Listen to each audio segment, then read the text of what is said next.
Olá, mais uma vez.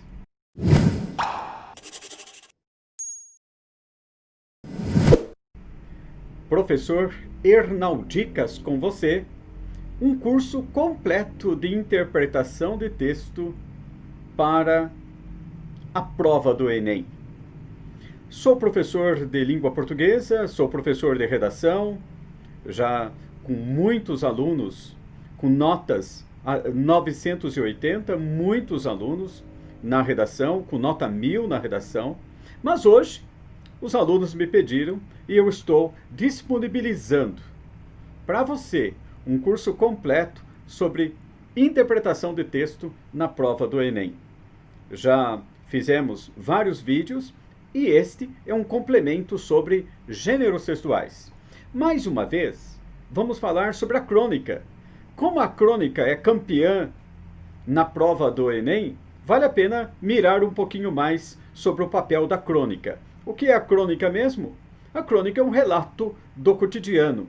A crônica ela serve para trazer uma reflexão, ela serve para trazer uma linguagem figurada, para estabelecer efeitos sonoros. Então a crônica, ela, por meio da crônica, o cronista expressa a sua visão de mundo, faz um juízo de valor acerca das coisas e, evidentemente, ela está presente em todas as épocas, principalmente no século XXI. Venha comigo. Bem, a crônica, então, ela pode ser dividida, pode ser chamada de crônica argumentativa, também recebe o nome de crônica filosófica, como colocamos na aula anterior para você, a crônica filosófica. Aqui nós temos a argumentativa. Qual é a função? Qual é o foco? Eu até coloquei aqui para você a palavra foco. Qual é o foco da crônica argumentativa? Argumentar, professor. Argumentar. Trazer argumentos acerca de uma situação. Trazer argumentos acerca de um traço do cotidiano. Um traço do cotidiano, digamos. Olha, a partir de algo que talvez as pessoas não deem tanto valor, o cronista vai e dá uma ênfase, justamente para estabelecer comentários críticos acerca daquela situação. Você sabe que o Brasil, evidentemente, é um país de cronistas, e a crônica argumentativa, ela está na vertente do Luiz Fernando Veríssimo. As crônicas do Luiz Fernando Veríssimo são crônicas argumentativas, não que não estejam dentro de outros processos, mas o vestibular vai chamar a atenção na crônica argumentativa para essa capacidade de o candidato perceber qual é a crítica, qual é a análise que o cronista está fazendo acerca do tema, acerca daquele traço do cotidiano que ele está trazendo para nós. Então, nós vamos buscar no vestibular um juízo de valor que o cronista apresenta nessa crônica. Também chamamos de crônica poética. O que é a crônica poética?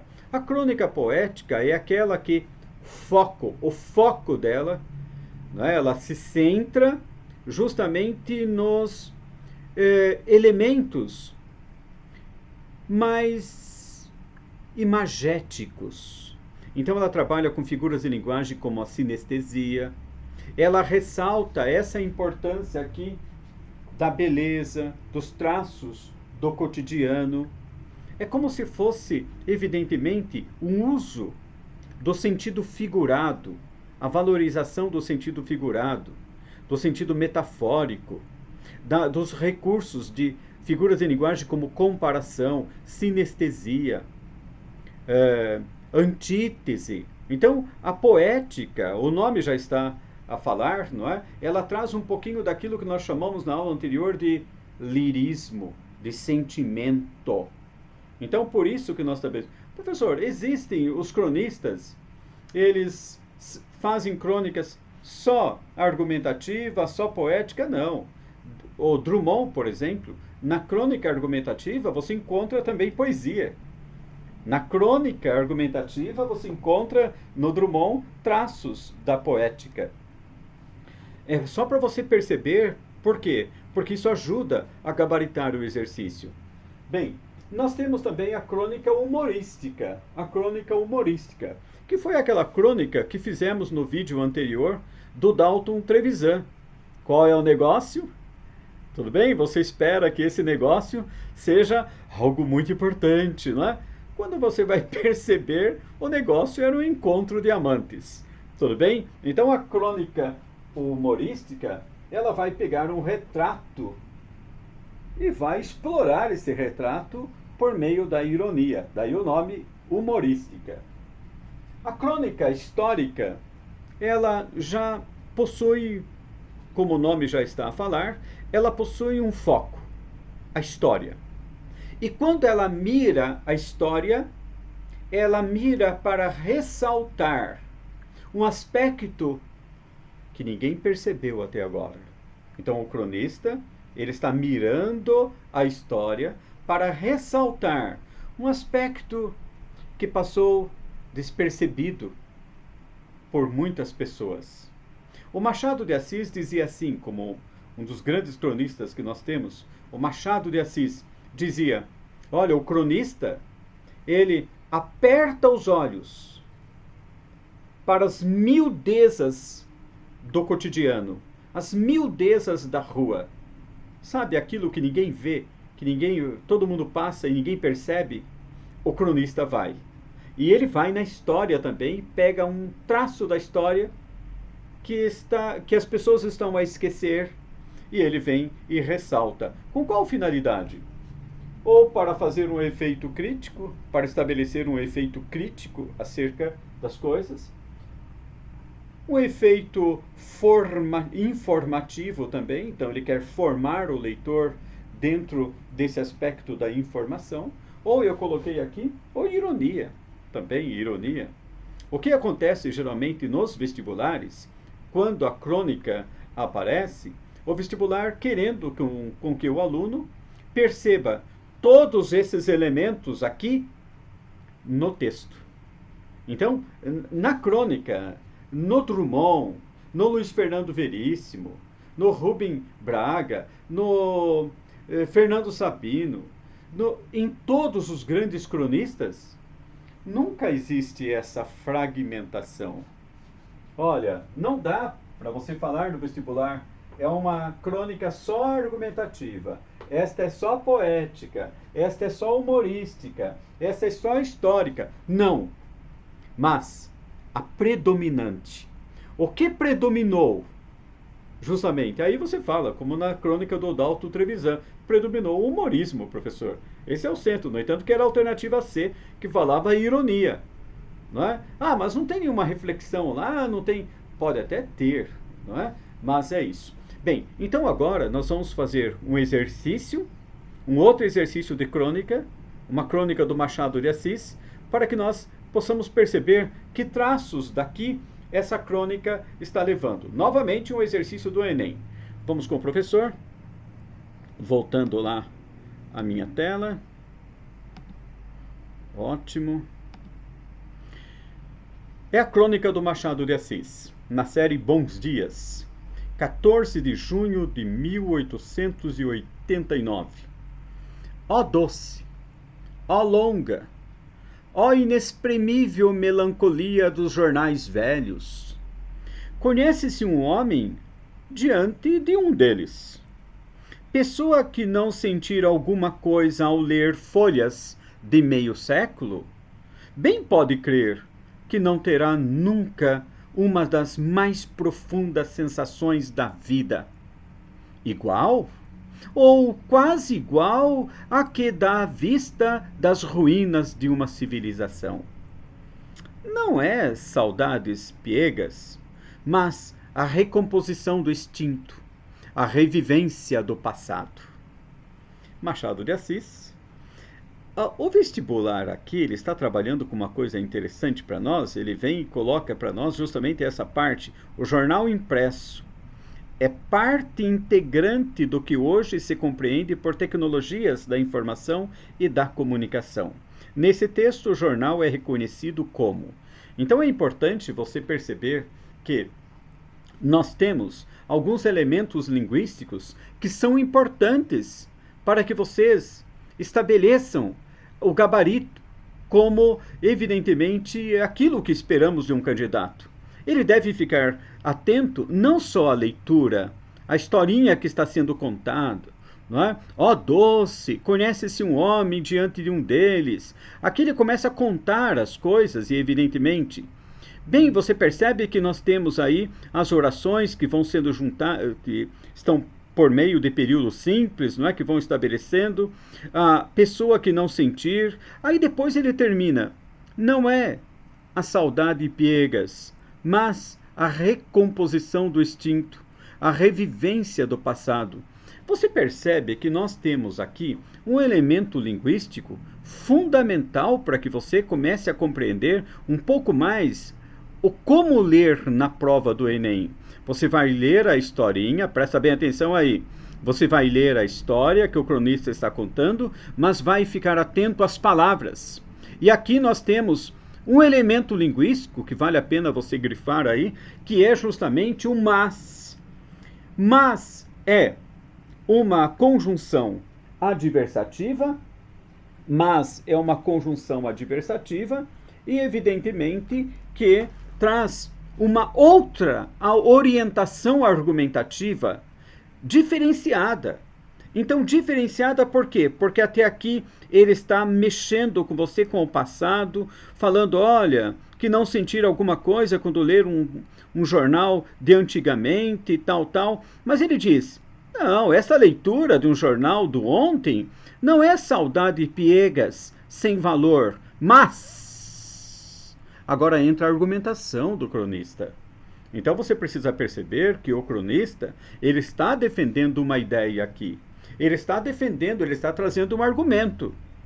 Olha, ele está trazendo um argumento. E o argumento vem por meio de uma conjunção adversativa. Ele quer dizer assim, não é só uma lembrança não, mas recomposição do instinto, daquilo que foi, daquilo que não está. Recomposição significa o quê? Recompor, compor novamente, trazer luz ao que foi extinto, a revivência do passado, o prefixo re. Então aqui nós temos o radical viver, não é? Viver, e aqui o prefixo revivência do passado. É isso que ele está falando sobre o jornal. O jornal de ontem, de meio século, não é uma questão de saudades. Eu vou ler para saber o que estava acontecendo. Não. Mas recompor o instinto. Perceber que nós não avançamos muito. E não é isso, gente. Quando você observa a nossa sociedade hoje, uma sociedade do século XXI, mas parece que o passado está bem presente, não é? Aquelas formas de polarização de vida, a forma como pensávamos, o nosso pensamento parece que não evolui. É isso que ele está chamando a atenção. Ele está chamando a atenção para a recomposição. Olha, é preciso, justamente nesse momento em que nós estamos discutindo hoje, não é? Derrubada ou não derrubada das estátuas. Não é? Então, o que as estátuas servem, senão essa recomposição do instinto, essa revivência do passado?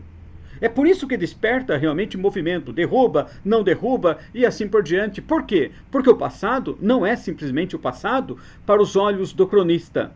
O passado é uma forma de reviver, é uma forma de recompor.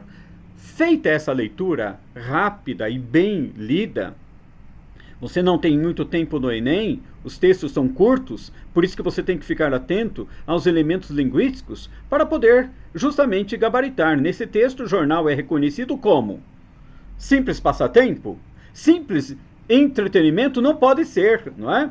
Então vamos lá fazer a leitura. Objeto da devoção pessoal. Eu estou devoto ao passado, de maneira alguma. Elemento de afirmação da cultura, ou seja, você vai ficar mais culto. Instrumento de reconstrução da memória. Olha, fica atento aí, o prefixo re, composição, compor novamente, reconstrução, construir de novo, construir novamente a memória. construir novamente a memória. Está percebendo a força da alternativa C? Como o gabarito está posto aqui na alternativa C, é um gabarito que traz o mesmo elemento linguístico. Primeiro veio com o mas. A argumentação dele veio com o mas. Conjunção adversativa. De oposição. Vai se opor para estabelecer um argumento novo. Qual é o argumento novo? Veio com o prefixo re, que significa refazer, que significa recompor, que significa reconstruir, construir de novo a memória. Então e revivência, viver de novo. Então você percebe que a alternativa coerente está na alternativa C. Vejamos, ferramenta de investigação do ser humano e veículo de produção de fatos da realidade. Você percebe, querido e querida, para gabaritar, para chegar à alternativa C, não basta uma leitura rápida. Não, tem que ser uma leitura atenta. Quais são os elementos linguísticos? Mas, como ele trouxe a palavra lá, recomposição, reconstrução, o mesmo prefixo de valor importante aí, que é o valor do prefixo re, que é justamente atrás, não é? Re, daí a expressão em latim, marcha re, atrás, recompor, compor de novo, voltar e assim por diante. Tudo bem? Então ficou aí a alternativa C, meu querido e minha querida, a alternativa C, importante para você perceber aí a presença justamente desta organização, não é? Dessa organização aí que nós temos na nossa... fazendo aqui a nossa combinação. O professor se enroscou aqui. Muito bem. Ótimo! Então estamos aí, querido e querida. Percebeu bem? Você percebe que a tecnologia às vezes atrapalha o professor, não é? Mas não atrapalha o nosso gabarito. Tudo bem? Não atrapalha o nosso gabarito. Foi um novo exercício aí sobre a crônica, e uma crônica muito importante porque é uma crônica histórica, o Machado de Assis está preocupado com a história, mas ele está preocupado em ensinar algumas coisas para nós, não é? Então, reconstrução da memória. Poxa, gente, que coisa interessante. Sabe por quê? Porque hoje o mundo discute a questão de estátuas, não é? Derruba ou não derruba estátuas. Elas servem para quê? Elas servem apenas para mostrar um lado opressivo do passado? Ou ela também serve para reconstrução da memória? Reconstrução da memória. Está percebendo a importância do Machado de Assis aí? O Machado de Assis está dizendo assim, olha, não me oponho a derrubar e não derrubar. Eu só me interesso em pensar a estátua como reconstrução da memória, como fruto do pensamento. Tá? Então o Machado de Assis está dizendo para nós hoje, não é, cronistas sobre estátuas, olha, o mais importante nas estátuas não é derrubar ou não derrubar, é a reflexão que você está fazendo. É a reconstrução da memória que você está fazendo. É o seu pensamento. Então elas são importantes como forma de ativar o nosso pensamento. Ficou qual é a alternativa, então? A mesma alternativa que retoma lá o prefixo reconstrução e revivência e assim por diante. Eu sei que você gostou. Dá um like, porque eu volto daqui a pouquinho. A nossa experiência como professor de cursinho há muito tempo é a experiência do gabarito. Tudo bem?